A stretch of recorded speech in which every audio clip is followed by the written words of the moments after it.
Hello, hello guys. Good evening to all of you. My name is Abhinav Pasi, and today I am here to discuss the what are the challenges and opportunities in material control.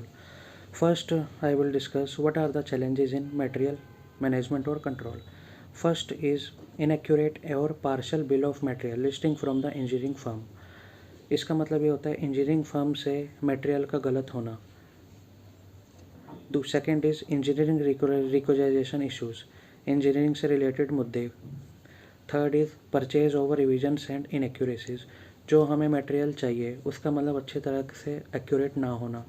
Inventory adjustment, material को adjust करना सही तरीके से, यानी कि inventory को अगर हम ओवर इन्वेंट्री कर देंगे, हमारे पास कई सारा स्टॉक में इन्वेंट्री में मटेरियल होगा तो हमारे लिए एक प्रॉब्लम क्रिएट कर सकता है। इसलिए हमें सही तरीके से अपने मटेरियल को स्टॉक में रखना चाहिए जो नीड में हो। अननेसेसरी हमें इन्वेंट्री नहीं रखनी चाहिए। And last is shipping and receiving error which causes inaccuracies and inventory level. इसका मतलब शिपिंग ट्रांसपोर्टेशन मटेरियल लेने में भी गलतियां हो सकती हैं, तो हमें इस चीज़ का भी ध्यान रखना चाहिए कि शिपिंग रिसीव करते समय हमें मटेरियल का एक्यूरेट ना हो।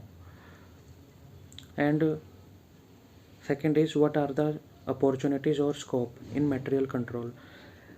इट इंक्लूड्स परचेजिंग और कैरिंग, जिसको हम प्रोक्योरमेंट कॉस्ट कहते हैं, of material, receiving of material, inspection of material, storage of material, maintenance of material records and material. मतलब मटेरियल का परचेजिंग कॉस्ट, कैरिंग कोड इसमें इंक्लूड होना, मटेरियल का रिसीविंग ऑफ मटेरियल, मटेरियल का लेना, मटेरियल की इंस्पेक्शन, मटेरियल की adjustment, material के रिकॉर्ड्स को मेंटेन करना एडिक्वेट स्टॉक में। तो ये सब इसमें स्कोप और अपॉर्चुनिटीज़ में आ जाता है। तो गाइस, आपको ये पसंद आई होगी वीडियो। Thank you.